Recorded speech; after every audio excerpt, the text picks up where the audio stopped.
rédaction du problème que vous avez eu mardi. Lison, est-ce que tu peux me le relire ce problème? Inès a fait des gâteaux ce matin. Ah, est-ce qu'on sait combien elle a fait de gâteaux ce matin pour le moment? Non. Ah bah non, je ne sais pas. Elle en a mangé 2 au goûter. Ah, il y avait des gâteaux. Et puis elle en a mangé 2.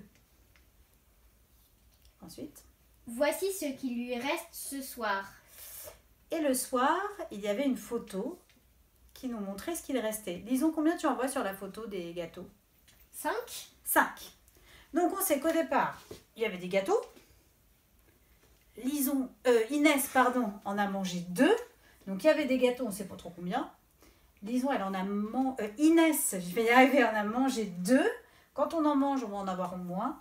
Et à la fin, Lison a vu sur la photo qu'il en restait 5. Oh, c'est bizarre cette histoire. La question qu'on nous pose, c'est laquelle, disons? Combien de gâteaux Inès avait-elle fait? Voilà, ce qu'on veut savoir, c'est combien il y en avait au début. J'ai des gâteaux, j'en mange 2, il n'en reste plus que 5. La question qu'on pouvait se poser, c'est au début, est-ce qu'il y avait plus ou est-ce qu'il y avait moins de gâteaux que 5? Ce que vous voyez sur la photo. Eh bien, en fait, il y en avait plus, puisqu'au tout début, c'est tous les gâteaux avant qu'on les mange.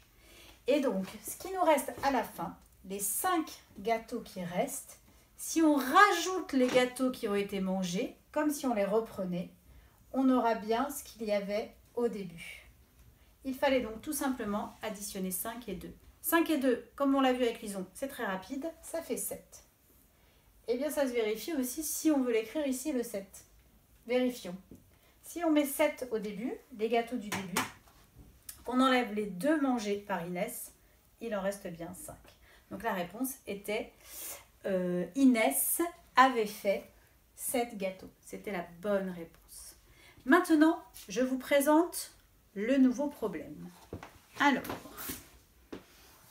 je prends, hop, et je vous montre. Donc ça, c'était bien nos gâteaux.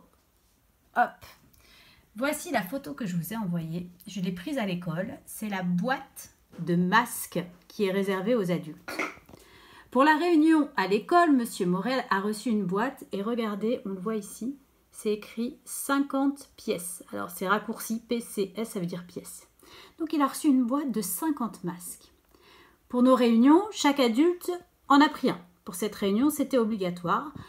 Monsieur Morel en a pris un, j'en ai pris un, Madame Pibalo, Madame Le Picard, tout le monde a dû en prendre un. Il y a 20 adultes à cette réunion. Mais combien de masques va-t-il rester alors dans la boîte? Chaque adulte aura pris un masque dans cette boîte de 50. Pour la réunion de l'après-midi, chaque adulte doit à nouveau prendre un masque parce que notre masque, il ne fonctionne que 4 heures. Au bout de 4 heures, il faut en changer. On doit le jeter à la poubelle. Donc déjà, on en avait pris chacun. Maintenant, pour la deuxième réunion, il faut encore en prendre dans cette boîte. La question d'abord que je vous pose, c'est reste-t-il assez de masques pour les 20 personnes? Et ensuite, si vous pensez que oui, vous me direz combien il restera de masques à la fin de cette journée dans la boîte. Bon courage à tous et à demain pour la suite du travail sur YouTube.